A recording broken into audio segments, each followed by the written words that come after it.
Bible में अंदर हर चीज लोगों की गलतियों की वजह से नहीं आई है। कहां कहां पर सफर इंसान ने अपनी गलतियों की वजह से किया है, कहां कहां पर सफर लोगों ने खुदा की मर्जी पूरी करने के लिए किया है। बाइबल बताती है इब्राहिम का वंश 400 साल तक गुलामी करेगा, ये प्रभु ने इब्राहिम से कहा, लेकिन बाइबल में मेंशन नहीं है कि ऐसा क्यों होगा।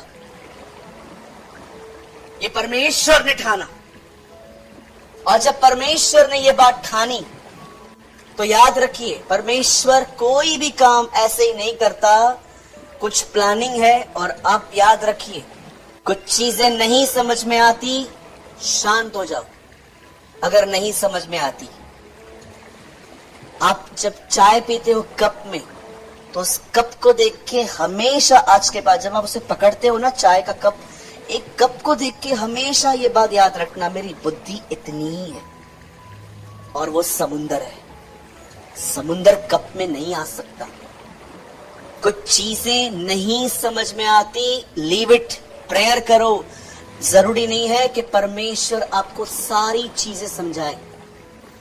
नहीं, मेरे को इसके ऊपर भी रेवलेशन चाहिए, इसके ऊपर भी प्रकाशन चाहिए, ऐसा नहीं हो पाता कई बार। सुनिए, बाइबल बताती है इब्राहिम के लोग 400 साल तक गुलामी में थे, और एक दिन परमेश्वर ने मोसेस को तैयार किया कि इन लोगों को ले आ। पर आप में से कितने लोग इस बात को देख रहे हैं? यहाँ पर एक तरफ से खुदा कहता है मूसा को, तू यहाँ से इनको निकालने के लिए जा, लेकिन जब मूसा वहां पर पहुंचता है तो प्रभु उसी राजा के मन को कठोर करता है कि इनको मत जाने दे। प्रभु आप ये क्या कर रहे हैं? कभी आपने परमेश्वर से सवाल पूछा है कि एक तरफ से आपने उसको आज्ञा दी है जाने की, लेकिन दूसरी तरफ से आप कामों को रोक रहे हैं? क्या प्रकट करना चाहते हैं आप? पहली बार मूसा गया और फेरो को कहता है मेरे लोगों को जाने दे। फिर उनको कहता है मैं नहीं जाने दूंगा। कौन है तुम्हारा खुदा? मैं इब्रियों के परमेश्वर की तरफ से आया हूं, मेरे लोगों को जाने दे, हम उपासना करना चाहते हैं। बोलता है मैं तुम्हारे खुदा को नहीं जानता, जाओ यहां से। ओके, जब यहां पर रिजेक्शन हुई, बाइबल बताती है सारे मेंढक फिरौन की दरबार में पहुंच गए फिरौन से मिलने।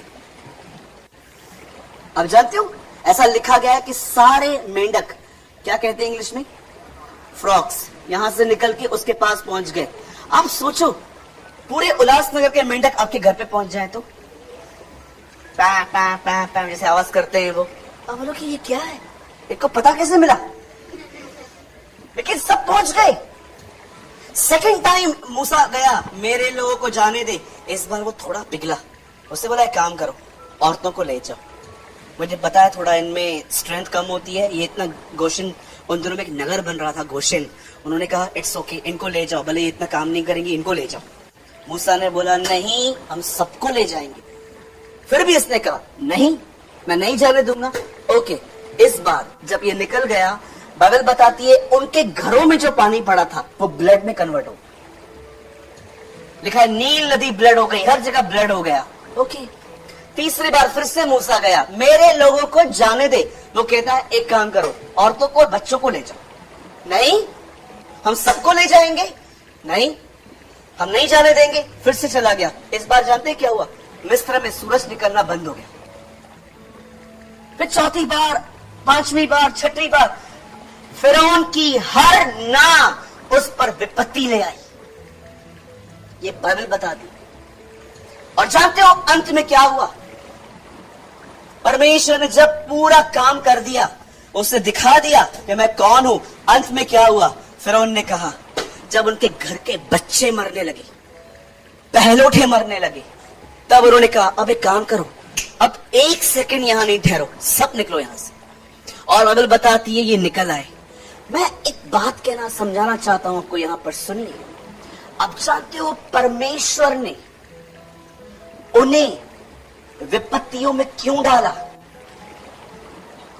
याद रखिए, परमेश्वर अपनी ताकत सिर्फ मिस्र के लोगों को नहीं, एक्चुअली इजराइलियों को दिखा रहा था। परमेश्वर उन्हें बता रहा था कि जिसने तुम्हें बुलाया है उसके हाथ में कैसा प्रभुत्व है, उसके हाथ में कैसी ताकत है। क्यों प्रभु क्यों बताना चाह रहे थे आप? क्योंकि प्रभु ने ठाना था इन जंगलों में से जाना है।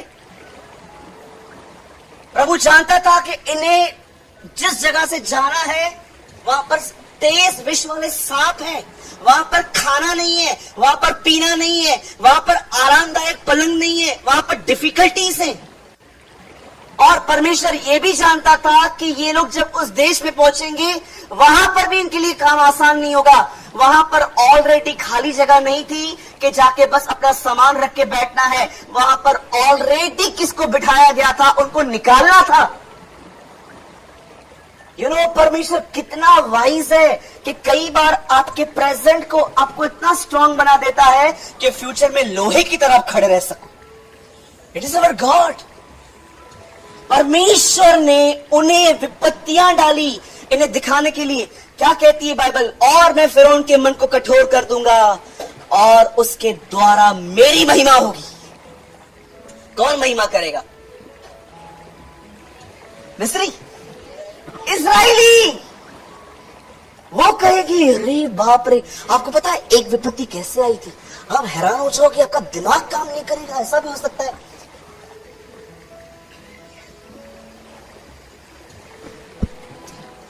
चलते एक दिन क्या हुआ, लिखा था पूरे मिस्र में अंधेरा था, लेकिन इजरायली जहां रहते थे वहां रोशनी थी।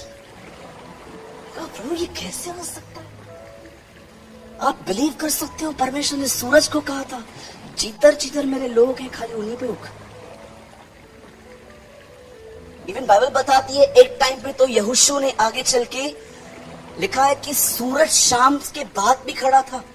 अभी हम सब जानते हैं कि सूरज नहीं घूमता। आप बिलीव कर सकते हो एक टाइम था जब परमेश्वर ने अर्थ का रोटेट सिस्टम बंद किया था, क्योंकि हम जानते हैं सूरज कहीं नहीं जाता, पृथ्वी रोटेट होती है। परमेश्वर ने एक समय पे अपनी पृथ्वी को जब उसने ये कहा होगा हे सूर्य रुक जा, इंसान में इतनी ताकत है कि वो सूरज को रुका सके। मुझे ऐसा लगता है यहोशू वहां खड़ा था, वो सूरज को कह रहा था, खुदावन यहां पर खड़े थे और यहोशू ने सूरज को कहा रुक जा। तब प्रभु ने कहा सूरज यहोशू कहता है इसलिए रुक जा। What a honour. वह अपने दास के कहे हुए शब्दों को मान लेता है, ये बाइबल बताती है। आप जानते हो वचन क्या कहता है कि उन्होंने ये सारी विपत्तियां अपनी आंखों से देखी थी और जब वो आगे निकले, आपको पता है एक सबसे खतरनाक काम क्या हुआ? उन्हें याद तक नहीं था कि खुदा ने उनके लिए क्या किया। हर बार खाना न मिलने पर खाना मांगने का एटीट्यूड देखो। आप कैसे खाना मांगते? अगर आपको 15-20 मिनट लेट मिले तो क्या करेंगे? आप लड़ाई करते, झगड़े करते, चीजों को उठा के फेंकते हैं, गालियां निकालते। अगर आप ऐसे करते हैं तो मैं आपको लिख के दे सकता हूँ, you are not a born again. आपका नया जन्म भी नहीं हुआ अभी तक। आपको पता है ये लोग खाना कैसे मांगते थे? आगे चल के सीधा आके बोलते थे, उधर मिलता था खाना हमें, ये कोई तरीका नहीं है, खाना नहीं दे रहा तो हमें। और सीधा बात मरने पे आ जाती थी। पढ़ा है आपने? मिस्र में कब्रें नहीं थी, उधर कब्रिस्तान नहीं था, मट्टी तो उधर भी मिल सकती थी, क्यों लेकर आया हमें मारने के लिए इधर? मूसा सिर्फ पीता रहता था। एक दिन तो वो ऐसे फटा, प्रभु को बोलता है ये क्या मेरे कोख से पैदा हुआ? इतना तो मैंने अपनी पत्नी को भी नहीं झेला जितना इनको झेला है मैंने। ये क्या है? एक दिन ये लोग इतने भड़क गए और आपको पता है मूसा ने क्या कहा? हिंदी में लिखा है हे दंगा करने वालों। हिंदी में ऐसा लिखा है हे दंगा करने वालों। हमेशा दंगे फसाद के लिए तैयार रहते हो। एक दिन पानी नहीं मिला, पानी की बात पे आपको पता है इन लोगों ने पत्थर उठाए मूसा के ऊपर। मूसा जमीन पे पड़ गया, बोले प्रभु